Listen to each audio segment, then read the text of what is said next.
Welcome back, Influence Decoders. Ready for another deep dive? Today we're going somewhere pretty fascinating and maybe a little unsettling. We're talking about brainworms inception, those ideas that kind of sneak into our minds and take root. It really is fascinating, especially how this stuff connects, those age-old propaganda tactics with like the cutting edge AI and algorithms. Right, like it's almost like mental martial arts for the digital age. Exactly. We're going to be looking at how those mechanisms actually work, the vulnerabilities they exploit, and how we can build up our defenses against them. I love that. So like think about loose lips sink ships in World War II. I mean, rhyme fear, boom, instant brainworm that stuck around for generations. Yeah, but what blows my mind is how these concepts are being like weaponized today with deep fakes, hyper-personalized propaganda. It's crazy. It's like the playbook of influence is being totally rewritten in real time. hmm But before we get too far ahead of ourselves, let's back up a bit. What exactly are brainworms and how do they like burrow their way into our thinking? Yeah, good point. So, I mean, it's definitely more than just a catchy jingle. Think of it as like a psychologically sticky idea or phrase that embeds itself in your mind. And often it's through repetition, emotional resonance, or just exploiting our cognitive biases. Like that loose lips sink ships example. It uses rhyme and fear to promote vigilance during wartime. Exactly. And the rhyme makes it so much more memorable, like a mental shortcut. So it's not just about repeating a message, it's about packaging it in a way that really sticks. Is that where this mimetic engineering thing comes in? You got it. Mimetic engineering takes that concept even further. It's basically crafting ideas for maximum viral spread. So it's like weaponizing virality, making ideas as contagious as possible. Exactly. But here's the thing, a lot of people think of memes as just funny pictures on the internet, right? But the concept of a meme is much broader. It's any idea, behavior, or style that spreads from person to person. Oh, so it's like fashion trends or catchphrases, those count too. Exactly. And mimetic engineering is about harnessing that for a purpose, like shaping public opinion, promoting certain behaviors. Okay, so it's about making ideas go viral, but how does that actually work? I mean, it can't just be about simplifying a message, right? Well, it's more than just simplification. Mimetic engineers use a lot of different techniques, including emotional anchoring, pairing an idea with a strong emotion, like fear or hope. Makes sense. Fear and hope are powerful motivators. Exactly. And by pairing those emotions with an idea, you make it more memorable, more likely to be shared, and more likely to go viral. So it's like hijacking those emotional pathways to spread an idea. Kind of. But we can't forget about the role of algorithms and echo chambers in all of this. Right. It's like that saying, a lie can travel halfway around the world while the truth is still putting on its shoes. Exactly. With algorithms, that lie can travel at warp speed and reach millions of people instantly. So we've got brainworms engineered to be contagious and then amplified by algorithms. Mm. Okay, so where does Inception fit into all of this? It sounds almost like science fiction planting an idea in someone's mind without them knowing. It's not as far-fetched as it sounds. Really, Inception is about embedding narratives or priming certain associations very subtly. So the idea feels like it originated within the individual. Oh, so instead of telling someone what to think, you're creating an environment where they kind of arrive at the desired conclusion on their own. Right. It's less about direct persuasion and more about carefully crafting the context. That's both brilliant and kind of creepy. Mm. Are there any real-world examples of this? Well, think about the Cold War and the narrative surrounding communism. It wasn't just about stating facts, it was about embedding fear, portraying communism as this existential threat. So using language and imagery very strategically to shape public perception. Exactly. Yeah. Inception on a societal scale. Wow. So it's about framing the narrative, controlling the context, and subtly nudging people toward a specific viewpoint. Mm. But how are these ideas actually spread? Are we talking about some secret society of masterminds controlling our thoughts? Haha. It's tempting to imagine that, but often it's much more decentralized and opportunistic. So less of a conspiracy and more of a free market of ideas. Yeah, think of it as a marketplace where the ideas that are best engineered for virality rise to the top, and often regardless of whether they're true or accurate. So it's like survival of the fittest for ideas and the most contagious ones win out, even if they're completely bogus. Sadly, that's often the case, and that's why it's so important to be aware of these mechanisms to understand how they're being used and develop our defenses against them. I completely agree. So are there any real-world examples of this stuff happening today that our listeners might recognize? Oh, definitely. Think about deep fakes, where AI is used to create incredibly realistic but completely fabricated videos and audio. Yeah, and it's getting harder and harder to tell what's real and what's fake. Exactly. That erosion of trust is incredibly damaging. But deepfakes are just one example, right? Yeah. What else is out there? Well, there's astroturfing, creating fake grassroots movements or online campaigns to push an agenda. So it's like those fake reviews you see for products online, making something seem way more popular than it actually is. Exactly. It's all about manipulating perception, creating a false sense of consensus. This is honestly starting to feel a little overwhelming. It's like we're surrounded by these invisible forces trying to shape our thoughts and actions. Are we just pawns in some giant information game? Not necessarily. Awareness is key. By understanding these mechanisms, we can start to build resistance. Okay, that's reassuring. But are there specific things we can do? Or is it just a matter of being generally more skeptical? Skepticism is a good starting point, but we can be more proactive. We can learn about the techniques used in propaganda and brainworm engineering so we can spot them in the wild. We can diversify our information sources, expose ourselves to different perspectives. So basically build up our mental immune systems. Exactly. And just like with physical health, maintaining good cognitive hygiene requires ongoing effort and attention. Okay, I'm feeling a little more empowered already. Yeah. But before we dive into specific strategies for building that resistance, which we'll do in the next part of our deep dive, we'll talk about a specific example that's been in the news a lot lately. QAnon. You mentioned it earlier as a kind of brainworm ecosystem. Can you elaborate on that? Yeah, QAnon is a fascinating, albeit disturbing case study. It shows how these mechanisms of influence can come together to create a self-sustaining belief system. So how did it all start? Was it just some random internet meme that spiraled out of control? Well, it actually began with a series of cryptic posts on online message boards framed as secret knowledge or inside information from a high-level government official. So playing on that distrust of institutions and offering a simple explanation for complex events. Precisely. And because these posts were framed as hidden truths, followers felt like they were uncovering something themselves, making them more likely to believe it. That's clever, but also incredibly insidious. How did this secret knowledge turn into a full-blown movement? That's where the mimetic engineering comes in. QAnon followers didn't just passively consume information, they created and shared content memes, slogans, videos, even merchandise that helped spread the message and solidify their identity as a group. Like that WWG1WGA slogan? What does that even stand for? It stands for Where We Go, One We Go All, and it perfectly encapsulates the in-group mentality and collective action that QAnon promotes. So these slogans, along with those viral videos and even celebrity endorsements, helped to spread the QAnon brainworm far and wide. Exactly. It even reached mainstream political discourse. It's both fascinating and frightening to see how those different elements, the brainworm, the mimetic engineering, the algorithms, all work together to create such a powerful and destructive movement. But I think this is a good place to pause for now. We've defined those key concepts, explored some historical and modern examples, and started to unpack the psychological and ethical dimensions of this issue. And in the next part, we'll delve into specific strategies for building resistance, both on an individual and societal level.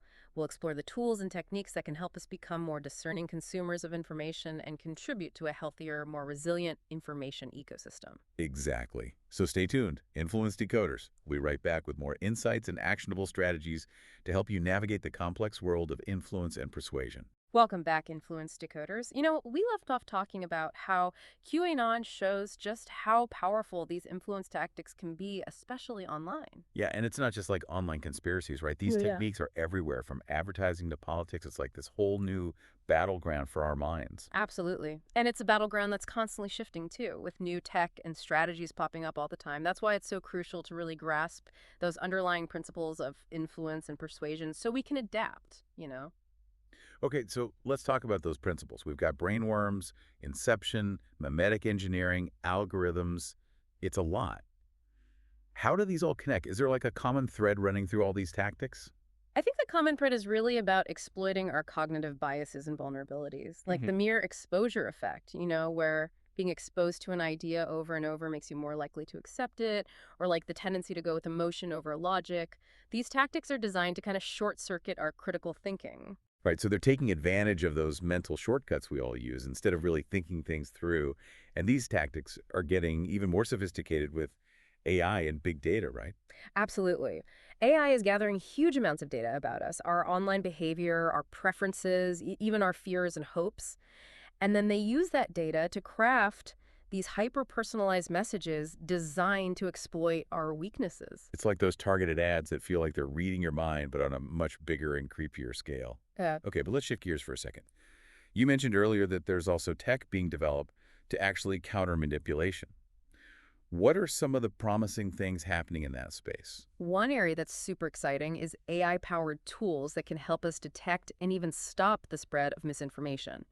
Like, there are researchers building algorithms that can analyze text and find patterns that often signal propaganda or fake news. Oh, so it's like a digital immune system for the information ecosystem, filtering out the bad stuff before it can infect our minds. Exactly. And then there's deepfakes. We talked about those earlier. They're a huge challenge because they're getting so good, so realistic. Yeah, it feels like a losing battle sometimes. But researchers are making progress developing tools that can actually spot them. Some of these tools look for these subtle visual or audio cues that give away the fakeness, while others use blockchain tech to verify if media is authentic. Okay, so there's hope. But even if we can detect deepfakes, how do we stop them from spreading and causing damage in the first place? That's where education and awareness come in. The more people know about how deepfakes and other manipulated media are made, the better they'll be at spotting them. We can also really push media literacy and critical thinking skills so people learn to question what they see online. Right, so building a more skeptical and informed public. But what about the platforms themselves, the social media giants? They're often accused of amplifying misinformation and profiting from all the division. Can they do more? They absolutely can. Tech companies need to design their platforms in a way that minimizes the spread of harmful content. This means being more transparent about how their algorithms work, taking steps to reduce the virality of misinformation, and investing in fact checking and content moderation. But aren't their algorithms designed to keep us hooked? Even if that means showing us stuff that's divisive or inflammatory? That's been a huge criticism, and for good reason. A lot of tech companies base their business models on engagement and ad revenue, even if it's at the cost of user well being. But there's a growing movement pushing for ethical design principles that prioritize truth, accuracy, and social responsibility. So shifting the focus away from just maximizing screen time and towards a healthier online experience, Yeah. that's a huge undertaking. It is, and it'll take a multi pronged approach. We need to keep raising awareness about these issues, hold those companies accountable for the harm caused by their platforms, and advocate for stronger regulations that protect the public interest. Okay, so we've got individual actions like being more discerning about the information we consume. And we've got systemic changes like pushing for regulations and ethical design. But what about the space in between at the community level? How can we work together to build that resilience? That's such a great question and such a crucial part of the solution. One promising approach is creating decentralized verification networks. Essentially, these are groups online or offline where people come together to share info, fact check claims, and support each other in navigating this crazy information landscape. So it's like a neighborhood watch for misinformation, but on a global scale like that. But how do we make sure these networks are effective and don't become just another echo chamber? That's the challenge, right? It's about fostering diversity within those networks and encouraging respectful dialogue and debate. We can also use tools and platforms that promote transparency and accountability, making it easier to track where information comes from and spot potential biases. That makes a lot of sense. But what about bridging the gap between different communities, those with totally opposing viewpoints or different backgrounds? How do we create spaces for productive engagement and understanding? That is one of the biggest challenges of the digital age, honestly. Social media algorithms tend to just reinforce existing divisions, making it harder to connect with people who see things differently. But there are some cool initiatives popping up, like platforms that encourage users to engage with diverse perspectives, or even AI powered tools that can help find common ground and facilitate constructive conversations. So it's about breaking out of those echo chambers and encouraging cross-cultural understanding. It sounds so challenging, but so important. Can we get even more practical? What are some specific actions our listeners can take to protect themselves and their communities? One of the most important things is to really hone those critical thinking skills. Learn to question your own assumptions, evaluate evidence, and spot those logical fallacies. Don't just take what you see online at face value, especially if it's triggering a strong emotional response. All right, so becoming more discerning and skeptical. But skepticism doesn't have to mean cynicism. Exactly. It's about being open to new information while also being thoughtful and discerning.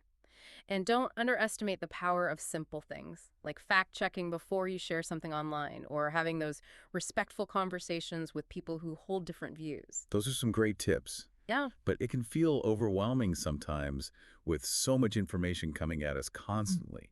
Are there any specific tools or resources you'd recommend to help people navigate this? Oh, tons. There are so many great resources, online websites dedicated to fact-checking, courses on media literacy, even browser extensions that can help flag fake news or manipulated media. We'll make sure to share some links in the show notes, but one of the most valuable resources is your own community. Right, we talked about those decentralized verification networks. But even just having conversations with friends and family can be super helpful. Absolutely. Talking about these things openly and honestly is huge. It raises awareness, allows you to share strategies, and helps build that resilience against manipulation. This is all so insightful. But I want to shift gears a bit and talk about something that's been on my mind a lot lately. Yeah. The ethical implications of all of this. Where do we draw the line between persuasion and manipulation? That's the million-dollar question, isn't it? And honestly, there's no easy answer, especially with technology getting more sophisticated and more embedded in our lives. The line is getting blurrier all the time. I can see how it'd be tough to regulate. What's manipulation in one context might be legitimate persuasion in another. It all seems so subjective. It is, and that's part of the challenge. We can't let that stop us from doing something, though. We need to have open and honest conversations about these ethical dilemmas and start developing frameworks for responsible innovation. I agree. But where do we even begin? Well, one starting point is to think about consent, agency, and transparency. When we're dealing with technologies that can influence our thoughts and behaviors, people need to be fully informed about how they work and have the option to opt out. So empowering individuals to make informed choices about their exposure to these technologies. Exactly. Moving away from this model where tech companies are constantly trying to manipulate our attention and towards one where individuals have more agency over their own digital lives. Okay, that makes sense. But what about cases where manipulation is used for what seems like good purposes, like public health campaigns or efforts to combat climate change? Do the ends ever justify the means? That's a slippery slope for sure. And I'd argue that even with the best intentions, using manipulative tactics can backfire. It erodes trust, undermines autonomy, and can actually make people more resistant to persuasion over time. So even if a little white lie could save the planet, it's better to be honest and transparent. I think so. Honesty and transparency are the foundation of a healthy information ecosystem. In the long run, that foundation is more important than any short-term gains we might get through manipulation. Well said. That's a powerful message. Before we wrap up this part of our deep dive, I want to circle back to community. How can we use the power of community to build resilience? We're not in this fight alone, By building strong communities online and offline, we can create those support networks, share information, and hold each other accountable. So creating spaces where people can come together, learn from each other, and build a shared understanding of the challenges we're all facing. Exactly. And these communities can look like so many things: online forums, local meetups, book clubs, even just groups of friends committed to having open and honest conversations. I love that even in the digital age, human connection is so vital. Absolutely. Wow. By fostering those connections and building those strong communities, we create a powerful force for good in the world. This has been an incredible conversation. We've explored the ethical side of these tactics, the tech being developed to counter them, and the importance of individual action, community engagement, and systemic change. But there's still more to unpack. Join us for part 3 of our deep dive, where we'll explore what a truly resilient information ecosystem might actually look like. Welcome back, Influence Decoders. It feels like we've gone down this rabbit hole of brainworms, Inception, and all the ways people are trying to, I don't know, mess with our minds in the digital age. Yeah, it's been quite a journey for sure. We've seen how these tactics exploit our own biases, how tech is being used both for and against these tactics, and the whole ethical minefield that comes with it. Right. And if I'm being totally honest, it's a bit much. Like we're constantly playing defense against these invisible forces trying to shape our thoughts. So in this last part, I'm really hoping we can move from like analysis to action. What can we actually do with all this knowledge? How do we turn these insights into ways to protect ourselves? That's the key question, right? Awareness is great, but it's only the starting point. We need tools and strategies to actually navigate this landscape. That's what we'll focus on now. Okay, so let's get tactical. You mentioned this layered defense model earlier. Can you refresh our memory on what that means? Sure, think of it like building a fortress for your mind. You need individual defenses, community defenses, and systemic defenses all working together. Okay, I like that analogy. Yeah. So let's break it down layer by layer. What are some things individuals can do to protect themselves? We talked about critical thinking, but what else? Think of it as developing good cognitive hygiene habits. Just like washing your hands prevents germs, practicing mental hygiene can help you resist those harmful ideas. Okay, I like that analogy. Yeah. So what are some of those practices? Give us the details. One really important practice is being mindful of your emotional reactions. Like when you see something online that makes you angry or scared or even excited, pause and ask yourself why you're feeling that way. Is it genuine or is someone trying to manipulate you? Right, because those emotional triggers are often designed to bypass our rational thinking and make us more susceptible to persuasion. Exactly. Another practice is to diversify your information diet. Don't just rely on one news source or website. Actively seek out a variety of perspectives, even ones that challenge your own beliefs. So get out of those echo chambers and expose yourself to different viewpoints, even if they make you a little uncomfortable. Exactly. It's not about agreeing with everything, but about broadening your perspective. You might even find yourself changing your mind about some things. That's a challenge we could all probably benefit from. So we've got emotional awareness and diversifying our information sources. What else should we be doing? Make source checking a habit. Before you share anything online, take a minute to consider the source. Is it credible? Yeah. Biased? Do they have a track record of accuracy? A little bit of research can go a long way in stopping the spread of misinformation. That's a great point. Hmm. We often share things without thinking about where they came from or what the agenda might be. Okay, those are some solid individual strategies. But what about at the community level? How can we work together to create a more resilient information ecosystem? One powerful approach is building decentralized verification networks. These are groups, online or offline, where people get together to share information, fact-check claims, and basically support each other in navigating all this information overload. So it's like a crowdsourced fact-checking operation. Kind of. Yeah, By pooling our knowledge and resources, we create a much stronger defense than we could on our own. I love that. Yeah. But how do we make sure these networks don't just turn into echo chambers themselves? That's a valid point. The key is to foster diversity within those networks and encourage respectful dialogue and debate. We also need to be honest about our own biases and be willing to change our minds when presented with new evidence. So it's about creating a space where critical thinking and humility are valued. Okay, that makes sense. But what about those bridging protocols we discussed earlier? How do we connect with communities outside our own bubbles and actually have those tough conversations? That's where things get really interesting. There are so many creative approaches out there, from platforms that use games to reward people for engaging with diverse viewpoints, to AI tools that can help us find common ground and have productive conversations. So making those cross-community interactions more engaging, less scary, and more effective. Mm. But it's not about pretending our differences don't exist, right? Right. It's about acknowledging those differences and finding ways to bridge them through respectful dialogue and a shared commitment to the truth. Okay, so we've got individual action, community action, and now I want to talk about systemic change. What can we do to push for bigger changes that create a more resilient information ecosystem for everyone? One crucial area is advocating for transparency laws that require tech companies to be more open about how their algorithms work and how they're using our data. So making those algorithms less of a black box and making sure they serve the public good, not just corporate interest. Exactly.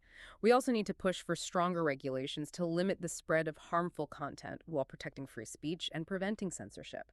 It's a tough balance, but so important. Right. It's about creating rules that encourage innovation and free expression while also protecting people from the worst abuses of these technologies. But it's not just about laws and regulations, is it? No, it's about cultural change, too.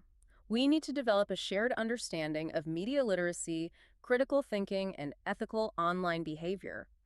We need to teach these skills in schools, promote them in our communities, and model them ourselves. So it's about creating a culture where truth and authenticity are valued, where manipulation is called out, and where we're all empowered to be responsible with information. Exactly. That's a future worth fighting for. Well said. Influence decoders, we've covered a lot in this deep dive. We've explored the dark side of influence, the tools used to manipulate us, and the strategies we can use to fight back. But most importantly, we've seen that we're not powerless. We have the power to choose what we consume, how we react, and what we share. We can build communities of support, and we can demand change. We hope this deep dive has given you the knowledge and the motivation to navigate this crazy information landscape and to become more discerning and empowered citizens.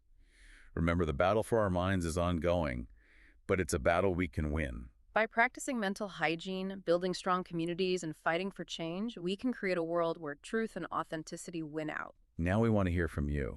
What resonated with you most from this deep dive? What strategies are you using or planning to use to build your own resilience? Share your thoughts in the comments below. And if you enjoyed this episode, please like, share, and follow Decoded Influence for more deep dives into the forces shaping our world. We're always looking for new topics to explore, so let us know what you'd like to hear about next. Until then, stay curious, stay vigilant, and stay connected.